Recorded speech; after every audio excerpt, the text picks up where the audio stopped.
So can one ProPresenter computer handle all the video needs for your church? Well, probably. The real question is, should it? Let's find out. So when it comes down to it, ProPresenter really is an extremely flexible and incredible program when it comes to live events. So in the church context, you really can do nearly everything within ProPresenter.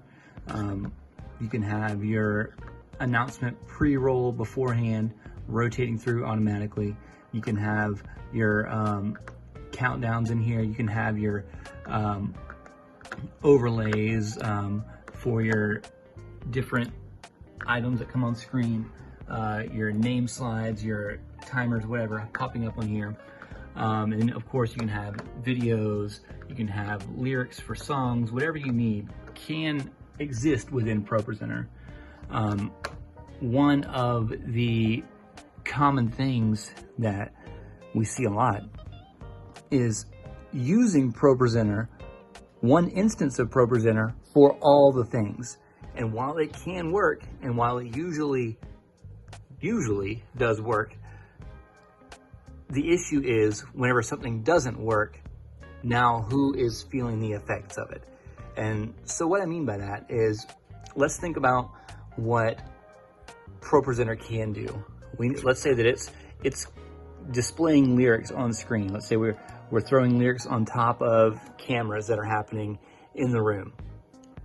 You have lyrics up on top of there. Now all of a sudden, let's say you get the beach ball of death on your Mac here. Or let's say ProPresenter crashes, like it literally crashed last week for various reasons.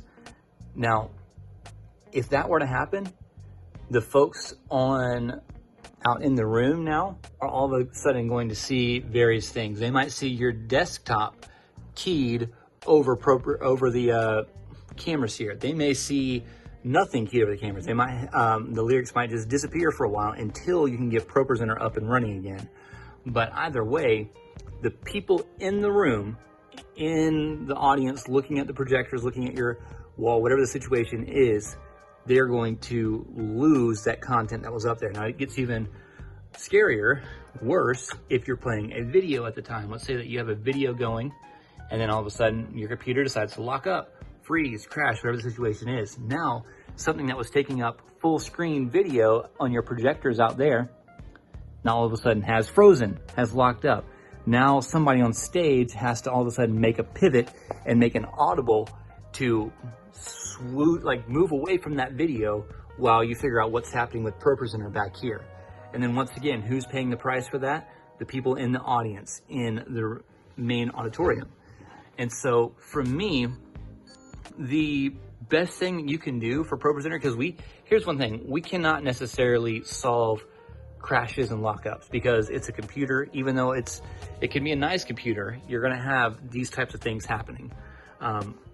It's just the nature of it. That's why ProPresenter is releasing updates quite often in order to mitigate these things. As we know, with updates, there can become more problems. So what I do is I use redundancy. So if I have a device that is, let's say, for example, throwing lyrics, I want to make sure that I have another device that can also throw those same lyrics in a moment's notice were something to happen. And so in my particular case, I have that. In fact, this computer right here, I do not use to throw lyrics regularly. I use this MacBook over here. We call this CG1, we call this CG2, and all of our lyrics are primarily thrown from there. And in fact, they get their own stage display and they get their own key over here that gets keyed over the lyrics. And now what's happening is our CG1 operator during that time, he's following along with the lyrics over here. That way, in a split second that CG2 were to freeze, our switcher over here can now key off CG1 and key off CG2 and key on CG1, because this guy is going to be following closely along, ready to go at a moment's notice. So redundancy is key. Let's say that I learned that one of these videos, for some reason, every time I play a video from this instance of ProPresenter, it freezes, it locks up, whatever. I can very quickly airdrop these videos over to this computer and play it successfully from there. Or even better yet, have those videos already on this computer ready to go at a moment's notice. And so the way that we have it split up is this computer over here handles all timers, handles all videos, and handles all scripture slides.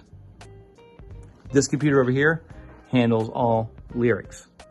And then another great thing about that is whenever this person comes in the morning to put in the sermon notes, usually that happens while the band is on stage rehearsing. And so what we cannot do is we either have to choose, do we put in sermon notes now or do we throw lyrics for the band? We have to choose if we're using one instance of ProPresenter. If we're using two instances, then this person is throwing lyrics for the band during rehearsal. This person is putting in our sermon notes. So once again, redundancy is key. What I like to say is even though ProPresenter can handle everything, it usually shouldn't. We need to, instead of having one role where the complexity is extremely high and it raises this bar for what volunteer can use it, how about take that role, make it less complex by splitting it up amongst the multiple roles, and then therefore lowering the level of entry for your volunteer. Because right now I can have literally anybody come run CG2 that, as long as they have a feel for the song, a feel for kind of the ups and downs and where the song is going to go, then I can have them running that. And then I can have somebody over here who understands how to put sermon notes in, handle that by themselves. And so once again, reducing the complexity of your roles is going to lower the bar for entry. And it's going to make it to where you can get anybody serving on your team, even if they don't have a background in this type of thing. And so for me, as far as team building, that is the number one reason why I want to split up what ProPresenter can do amongst multiple machines.